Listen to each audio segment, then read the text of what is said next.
Hi, and welcome to today's lesson on problem solving. Specifically, we're going to be targeting how to do word problems. Now, this is something that is usable across the board, not just in math. I mean, I'm the math teacher, so we're going to talk about the math applications, but we can look at how to utilize this skill in English, in history, in science, especially. These are all really good places, especially for those of you that know that you have some very big tests in your future, whether they be the test just to get a good grade in the class you're in, or perhaps you're looking ahead to SATs or entrance exams to college or law school or med school, or even the test to become an officer in the military. There are many of these said tests. You haven't even looked at them yet. You don't even know they're out there yet because you haven't thought about it. But when you get there, you're going to be really glad that you have this skill in your arsenal. So let's talk about Let's talk about how to approach a word problem. So I'm going to give you a couple of vocabulary words. But before I even do that, let's talk about how to approach a word problem. Okay, or really almost any problem. You can use this. Let's use an English example. You always have taken these tests where they say read the following passage and then answer the following questions. But you know what would make it easier? If you read the questions first. That's going to be my first piece of advice: is read the question first. Now, if you look at most word problems, at the all the way at the end of the word problem, there's the question, and it has a question mark, so it gives you some indicator that that's the thing you need to be focused on. That question right there. But until then, you just it's so tempting to just start reading. But you know what? Don't do that. Read with purpose. Okay? Try to imagine for a moment that I'm going to send you into a room, and I'm going to ask you to look around the room. Then I'm going to ask you to come back out of the room and say, hey, I want to ask you some questions about the room. Now that I'm asking you questions, you're trying to remember what you read, what you saw, excuse me, in this case, what you saw in the room. But what if I had told you, I want you to go into that room and I want you to identify where the stapler is. I want you to identify where the pencil sharpener is. And I want you to identify where the computer is. Much easier to walk into the room knowing what you're looking for and then being able to go, boom, there it is, boom, there it is, boom, there it is. You get to ignore all the extra stuff that you think you might need to know about, like, I don't know, where's the refrigerator? Where's the three-hole punch? You don't have to find those things because you know that's not what you're going to be asked. You know exactly what you're going to be asked and you know exactly what to look for. Now, with that brings us to our first vocabulary word, relevant. Relevant means what is important. And I can't run out of room there, so important. Hey, doesn't matter. Maybe knowing how long my board was would have been important to know before I started writing the word. So let me get that out of there and write it better. Important. Relevant means what's important. So when you're going into that room knowing what you're looking for, you know what's important. You know what is relevant. Okay, and that's going to be what you're looking for in all these situations. You're going to be looking for what is relevant to the question that you're asked. That's why it's important to read what the question is. Know what it is before you go into the room, before you go into the word problem, before you read the essay, before you open page 1 of the science book, before you read about the history of the Battle of Antietam. Know what the person wants you to know when you come out of it. Me, I want you to know what to look for. Relevant information. Now we have another word, and for those of you that are good in English, know that IR means not. So we're going to talk about some not relevant or irrelevant information. That's not important. And you're going to find that in word problems, in essays, in stories, in whatever, there's tons of irrelevant information that you have to set aside so you can answer whatever the question is that the person is asking. So you might be looking and saying, hey, I'm reading about the cell, but now they're talking about how it fights diseases. And maybe that's not what we're asked about. We're going to be asked about the parts of the cell. Or in our case, we're going to be asked about something, maybe finding the area and they're giving you something that you would need if you wanted to find the perimeter, for example. And you have to be aware, what is it we're looking for? And when we get into more and more complicated things, there's more and more information that is out there, and it becomes more and more important for us to really, really pinpoint the piece that we need for the question at hand. Let me give you an example.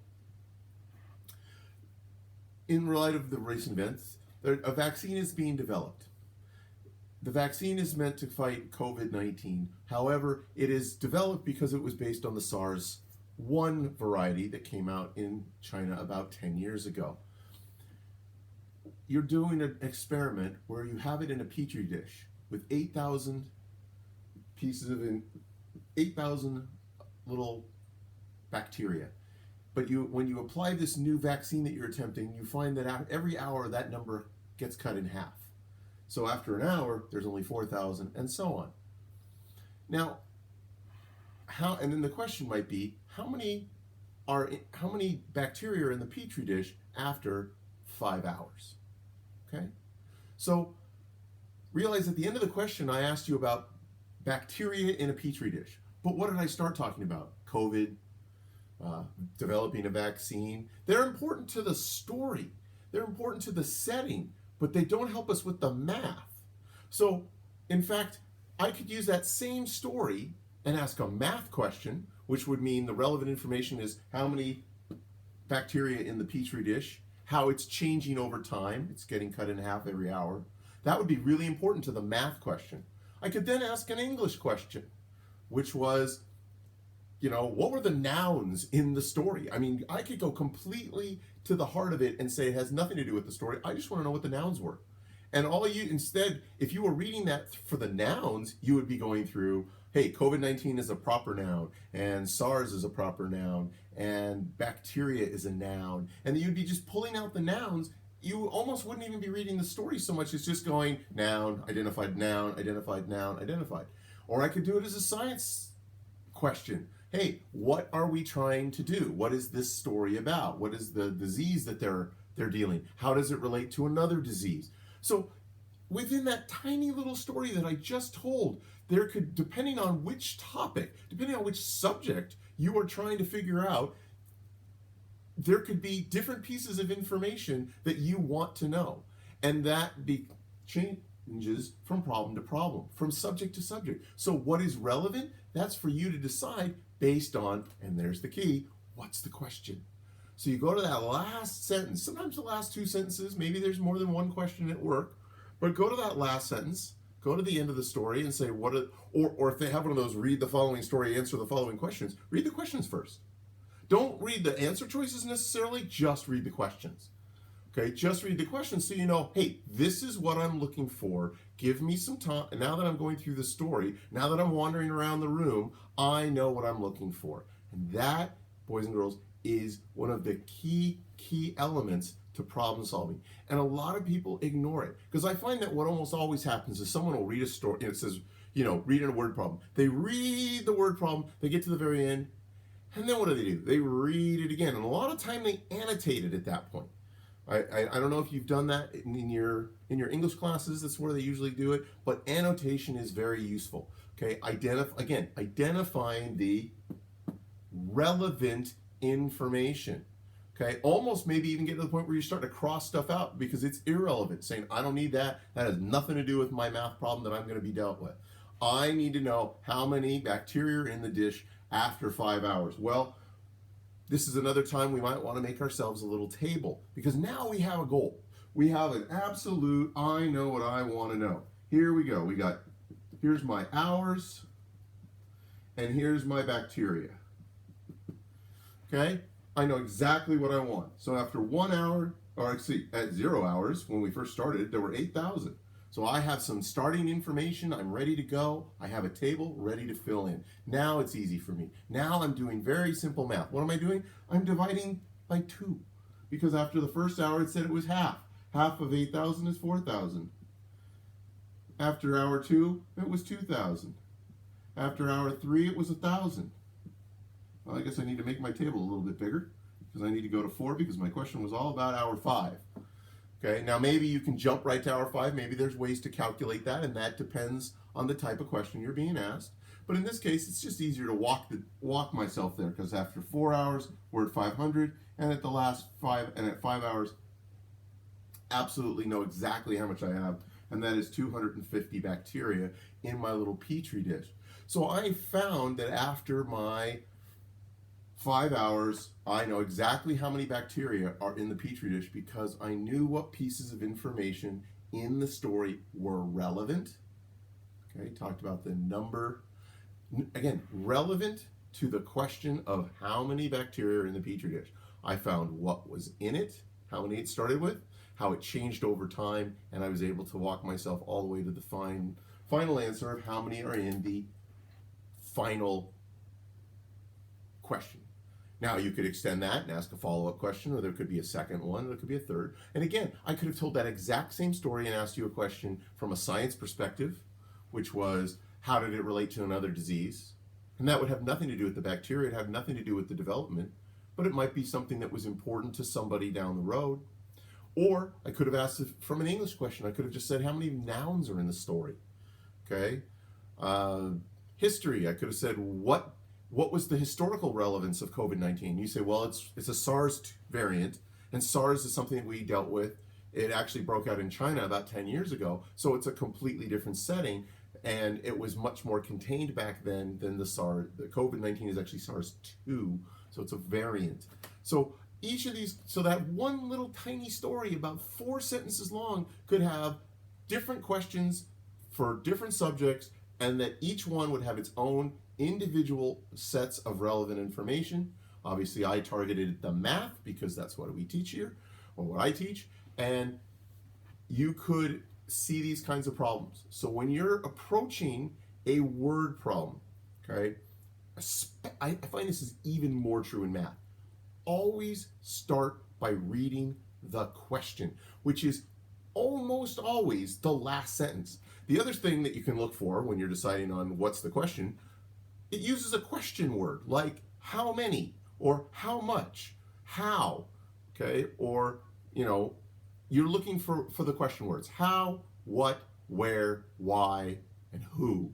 Now, again, not going to see a lot of who for math, but again, this is problem solving. This is not subject specific. This is how to approach word problems, or problems that involve large amounts of information prior to getting to the question part of the problem. So again, read the question, which starts with almost always starts with a questioning word and almost always ends with a question mark, and is almost always the last sentence. And then go back and see what is relevant and what is irrelevant. And I strongly suggest annotating at first. And if that, once you've gotten that really down, you'll find it's pretty easy, because you're only focusing on the really important. You're just going, I'm reading through this thing, and there's my note, there's my relevant information, it's this number and this number, and I'm good to go. I can ignore those others. Okay, so that's what you're going to be looking for when you're solving your problems. You're going to be looking for what is the relevant and irrelevant information, and then you're maybe going to be asked to follow up by actually solving the question. But again, it's an approach to how to solve word problems, okay? How to deal with, you know, all the way up to reading an entire chapter of a book and then thinking about, well, what's the summary? What would I determine is the relevant parts of the story? What is relevant to the characters? What is irrelevant? And so on, okay? So problem solving is a critical function in all math. It's also important in math, English, science, history, whatever job you have. You know, if you think about it just from maybe even from a logistics standpoint, my problem is I need to get this object to that location, and I need to do it so that it doesn't break and so that it gets there as quickly as possible. Okay, now we have to talk about how to ship it, or how to transport it, or how to package it. But once you know the question, the goal, the problem, you can approach it rather than just jumping right in. Okay, so hopefully this will help you in your future endeavors. Again, we're going to be looking for relevant and irrelevant information, being able to tell the difference between the two, and apply it to solving problems for not just math, but we're going to focus on math. but eventually you'll be using these for English, for history, and the like. All right? So, luck out there. I'll see you guys soon.